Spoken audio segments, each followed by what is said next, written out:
As omissões na redação naturalmente podem ser avaliadas da mesma maneira que os lapsos de escrita. Dartner, 1911, relatou um curioso exemplo de ato falho histórico. Num dos artigos do acordo ajustado entre a Áustria e a Hungria no ano de 1867, sobre as obrigações financeiras de ambos os estados, a palavra efetivo foi omitida da tradução húngara, e Dartner considera provável que a tendência inconsciente dos redatores do legislativo húngaro a concederem o mínimo possível de vantagens à Áustria tenha contribuído para essa omissão. Temos também todos os motivos para supor que as repetições muito frequentes de uma mesma palavra ao escrever ou copiar, travessão, as perseverações, travessão, não deixam de ter sentido. Se a pessoa que escreve repete uma palavra que já escreveu, talvez queira assinalar com isso que não lhe foi fácil livrar-se dela, que poderia ter dito algo mais nesse ponto, mas que o omitiu, ou coisa semelhante. A perseveração ao copiar parece substituir a exteriorização de um, entre aspas, eu também. Tive em mãos extensos pareceres médicos legais que exibiam perseverações do copista em trechos particularmente importantes, aos quais se poderiam interpretar como se ele, entediado com seu papel impessoal, introduzisse seu próprio comentário, abre aspas, é exatamente o meu caso, fecha aspas, ou, abre aspas, o mesmo acontece conosco, fecha aspas. 19. Além disso, nada nos impede de tratar os erros de impressão como lapsos de escrita do tipógrafo e de considerá-los, entre colchetes, psicologicamente motivados em sua grande maioria. Não me empenhei em fazer uma coleção sistemática desses atos falhos, que poderia ser muito divertida e instrutiva. Na obra a que já me referi diversas vezes, Jones, 1911, dedicou uma seção especial aos erros de impressão. Às vezes também as distorções no texto de telegramas podem ser entendidas como erros de redação do telegrafista. Nas férias de verão recebi de meus editores um telegrama cujo texto era ininteligível, dizia, abre aspas, Vorhat erhalten Einladung X dringend, fecha aspas, abre colchetes, mantimentos recebidos, convite X urgente, fecha colchetes. A solução do enigma partiu do nome X, mencionado no telegrama. X era o nome do autor de um livro para o qual eu devia escrever uma, abre aspas, Einleitung, entre colchetes, introdução, fecha aspas. Essa Einleitung é que se transformara em Einladung, entre colchetes, convite, Pude então lembrar-me de que, dias antes, eu enviara a meus editores um prefácio, entre colchetes, Vorrede, para outro livro cujo recebimento era assim confirmado. O texto correto provavelmente seria: Vorrede erhalten Einleitung X dringend, abre colchetes, prefácio recebido, introdução X, urgente, fecha colchetes. Podemos supor que tenha sido vítima de uma elaboração pelo complexo de fome do telegrafista, na qual, aliás, as duas metades da frase ficaram numa concatenação mais estreita do que tensionara o remetente. A propósito, esse é um belo exemplo da elaboração secundária, cuja ação podemos reconhecer na maioria dos sonhos. A possibilidade de erros de impressão tendenciosos foi discutida por Herbert Silberherr, 1922. 20. Ocasionalmente, outros autores apontaram erros de impressão cuja tendenciosidade não é fácil de contestar, como, por exemplo, o artigo de Stropher, abre aspas, o demônio político dos erros de impressão, fecha aspas, 1914, e sua pequena nota, 1915, que aqui reproduzo. Um erro de impressão político se encontra no número de Mars, de 25 de abril deste ano. Uma carta vinda de Argirocastro reproduzia alguns comentários feitos por zoógrafos. O líder dos epirotas insurretos na Albânia, abre parênteses, ou, caso se prefira, o presidente do governo independente do Epiro, fecha parênteses, ela incluía a seguinte frase: creiam-me, um empiro autônomo seria do mais profundo interesse para o príncipe Wyde. Nele, ele poderia apear-se, abre colchetes, cite Sturzen, erro de impressão, em lugar de cite Stutzen, que significa apoiar-se, fecha colchetes. Mesmo sem esse erro de impressão fatal, o príncipe da Albânia, sem dúvida, está bem ciente de que a aceitação do apoio, entre colchetes, Stutze, oferecido pelos epirotas, significa sua queda, entre colchetes, Sturze. 21.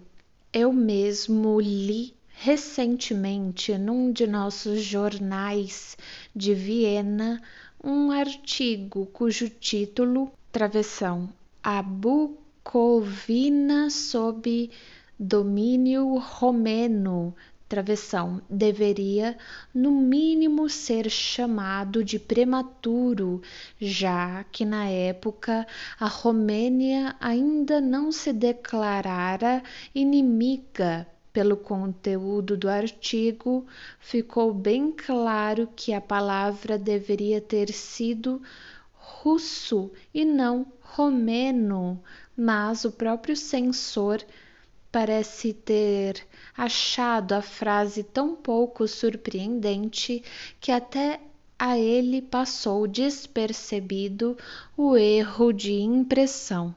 É difícil evitar a suspeita de um erro de imprensa político ao se deparar com o seguinte erro ortográfico numa circular da célebre companhia editora. abre parênteses, antes editora Imperial e Real, fecha parênteses, de Karl Prochaska em Teschen ou Teschen, por decisão das potências da Entente, que fixa a fronteira no rio Osla, não só a Silésia, mas também Teschen, foram divididas em duas partes, das quais uma Zuwiel, a Polônia, e outra a Tchecoslováquia. Certa vez, Teodoro Fontane foi obrigado a se defender de maneira divertida de um erro de impressão, demasiadamente carregado de sentido. Em 29 de março de 1860, escreveu a seu editor, Julius Springer: Prezado Senhor, parece que estou destinado a não ver a realização de meus modestos desejos. Uma olhadela nas provas que estou anexando lhe esclarecerá o que quero dizer.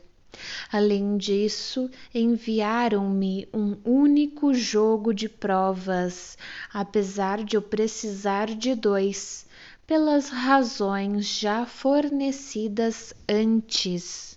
E meu pedido de que a primeira via me fosse devolvida para nova revisão, travessão, com especial cuidado pelas palavras e frases em inglês, travessão, não foi atendido.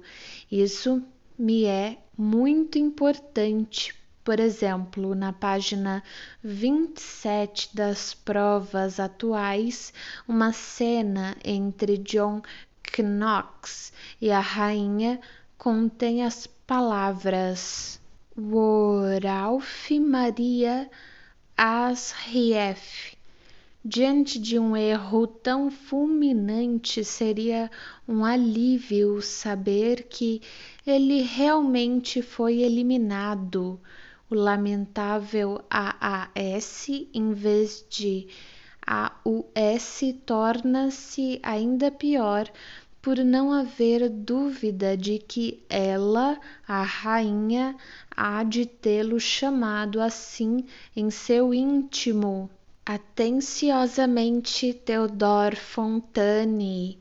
Wundt, 1900, dá uma explicação digna de nota para o fato facilmente confirmável de que é mais fácil cometermos lapsos de escrita do que lapsos da fala. No curso da fala normal, a função inibidora da vontade está continuamente voltada para harmonizar o curso das representações com os movimentos articulatórios. Se o movimento expressivo que acompanha as representações é retardado por causas mecânicas, como acontece ao escrever, abre parênteses, reticências, fecha parênteses, torna-se particularmente fácil o surgimento de tais antecipações. As observações das condições em que ocorrem os lapsos de leitura dá margem a uma dúvida que não quero deixar de mencionar, porque, no meu entender, ela pode tornar-se o ponto de partida de uma investigação frutífera. É do conhecimento de todos que, frequentemente, ao ler em voz alta, a atenção do leitor se afasta do texto e se volta para seus próprios pensamentos, em decorrência desse desvio de sua atenção. ele é quase sempre incapaz, se interrompido e interrogado, de dizer o que leu. Portanto, estava lendo como que automaticamente, embora quase sempre de maneira correta. Não creio que nessas condições os lapsos de leitura se multipliquem acentuadamente. De fato, há toda uma série de funções que, segundo estamos acostumados a supor, são desempenhadas com maior exatidão quando executadas automaticamente. Travessão. Isto é, quase sem nenhuma atenção consciente. Daí parece decorrer que o fator da atenção, dos lapsos da fala, da leitura e da escrita deve ser determinado de maneira diferente daquela descrita por Wundt, abre parênteses, ausência ou redução da atenção, fecha parênteses. Os exemplos que submetemos à análise realmente não nos autorizam a supor que tenha havido uma redução quantitativa da atenção. Encontramos algo que talvez não seja exatamente a mesma coisa, uma perturbação da atenção por um pensamento que se impõe e demanda consideração. Entre os lapsos de escrita e o esquecimento, podemos inserir o caso da pessoa que esquece de apor sua assinatura. Um cheque não assinado é o mesmo que um cheque esquecido. No tocante ao sentido de tal esquecimento, citarei um trecho de romance que chamou a atenção do Dr. Hans Sachs. Um exemplo muito instrutivo e transparente da segurança com que os escritores sabem empregar o mecanismo dos atos falhos e dos atos sintomáticos no sentido psicanalítico está contido no romance The Island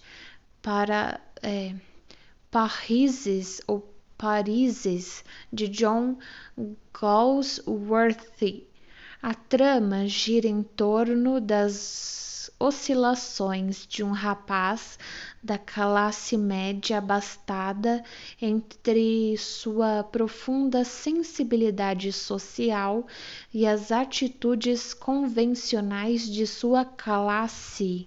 O capítulo 26 retrata a maneira com que ele reage à carta de um jovem vagabundo a quem movido por sua concepção original da vida, ele havia socorrido em algumas ocasiões. A carta não contém nenhum pedido direto de dinheiro, mas sim a descrição de um estado de grande necessidade que não pode ter outro sentido. O destinatário inicialmente rejeita a ideia de jogar seu dinheiro fora num caso incorrigível, em vez de utilizá-lo para apoiar obras de caridade. Estender a mão, dar um pouco de si mesmo, fazer um gesto de camaradagem ao próximo, independentemente de qualquer reivindicação, apenas por ele estar mal de vida. Ora, que absurdo sentimental! Há que traçar um limite em algum lugar. Mas, enquanto murmurava para si mesmo essas conclusões, ouviu o protesto de sua sinceridade. Tratante, você só quer é conservar seu dinheiro, isso é tudo. Escreveu então uma carta amistosa que terminava com essas palavras: estou anexando um cheque cordialmente, Richard Selton.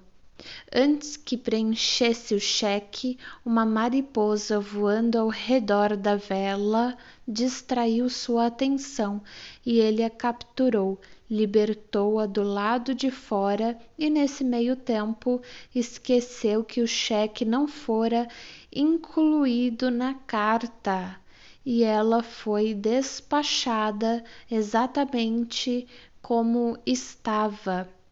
Entretanto, esse esquecimento tem uma motivação ainda mais sutil do que a irrupção da tendência egoísta aparentemente superada de poupar-se aquela despesa.